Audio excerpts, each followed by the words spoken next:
Yo, what is going on, my hoon rats and hoonigans? This is RWD Low Key, here to bring you the drift setup for the Rapid GT.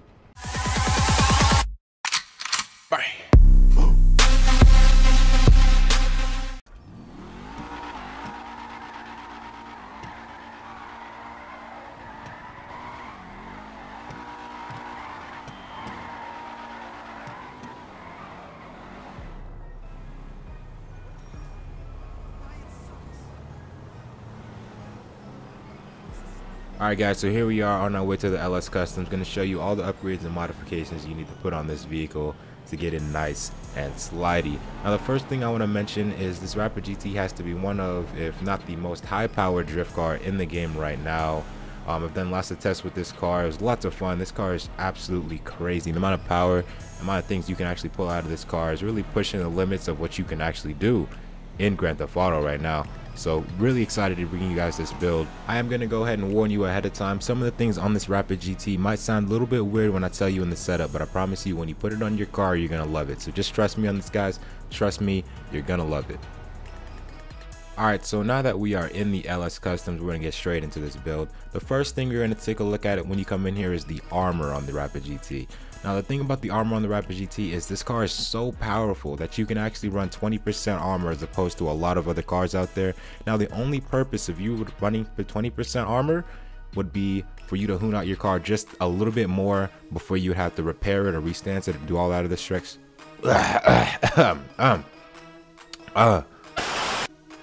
Yeah, so what I meant to say is run armor if you're terrible at drifting. If you don't crash into stuff and you're just that good, go ahead and run none. You'll slide a lot longer, your car will feel a lot lighter, but 20% is an option for those of us who are in need of a little bit of practice.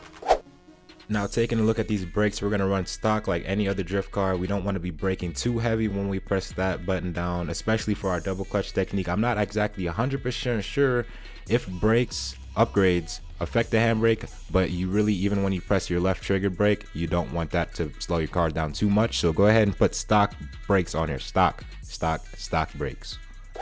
Rolling on to the roll cage, I actually have no idea what this does, but all I know is when I have it in my car, I'm feeling a lot better about what I'm doing. And I mean, like I'm talking about, it actually does have an effect. I don't know what effect it does, but when I take it out, I don't like it. When I put it in, I like it. So, you know, that's how we kind of do things on these setup videos. We like what we don't like, and what we do like, we put in the video. So I like this. So go ahead and put it on your car. EMS for you, EMS for me, EMS for Rapid GT, EMS for all day, EMS for on everything, EMS for on your grandma. Exhausts, exhausts.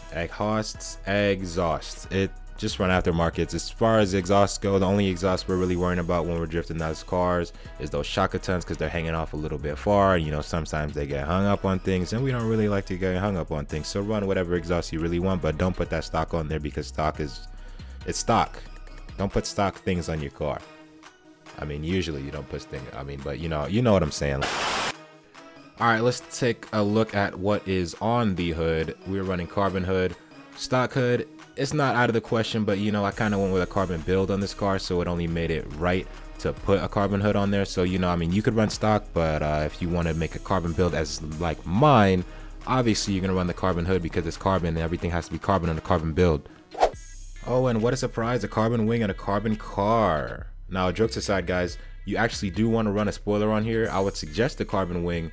The low level spoiler I did not personally test, but I can tell you the Rapid GT has so much power that you're actually going to need a carbon, well, you don't need a carbon, you need a wing to hold it down. This is actually going to let you do a smoother transition. So I am I'm not highly recommending, I'm telling you right now, put a carbon hood and a carbon wing on your car, because it's just the right thing to do in this situation. That's what you need to do. You need to have a carbon wing and a carbon hood and carbon wheels on your carbon.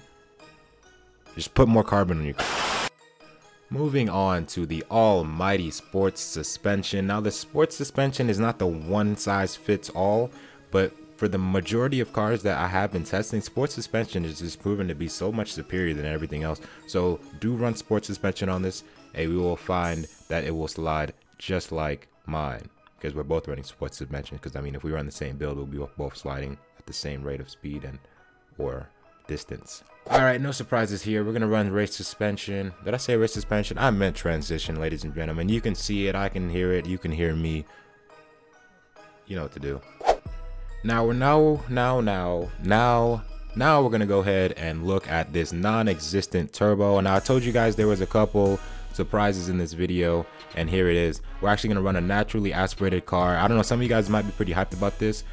I don't know, but I mean, a lot of you guys sometimes just get really hyped about like naturally aspirated things. I don't know what the thing or the big deal is. I mean, naturally aspirated is great, but you know, nothing wrong with a turbo. I mean, turbos are nice too.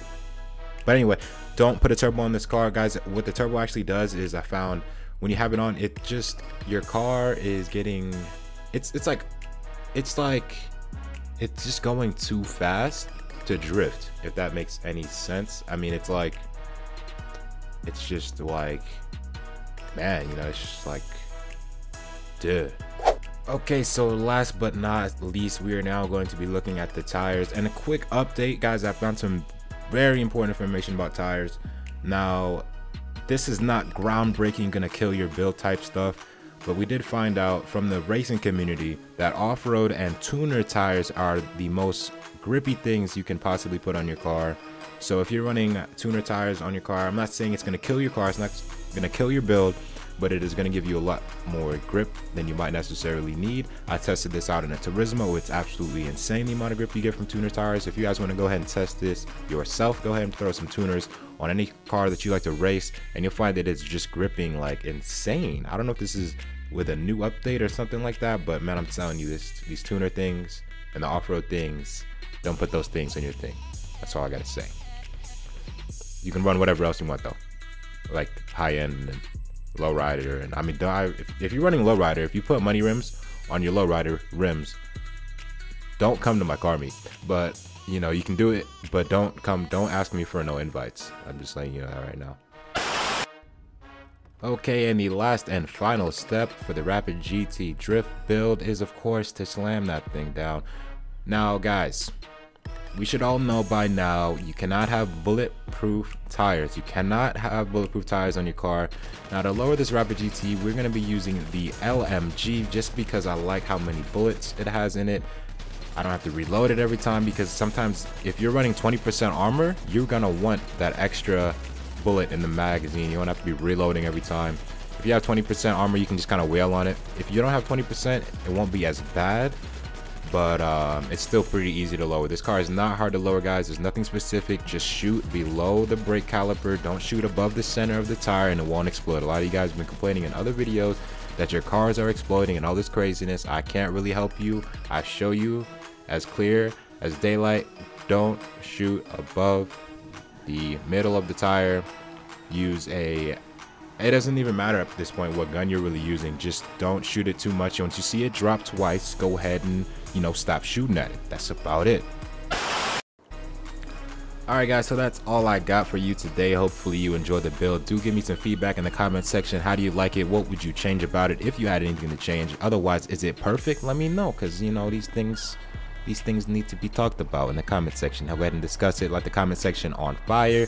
If you want to get into any car meets and events and etc., don't forget to leave a like on this video, and follow me on Twitter, Facebook, Instagram, and all that other stuff. I think that's about it. Goodbye. I know a couple homies that were locked up in a pen. Now they getting freed in my shows they attend. Only so long fake thugs could pretend. These boys selling lies like 2 for the 10. Got a deuce for the feds, probably due for a bench. Got a crew that contend, we all but contend. Put on for the set, and all I ever had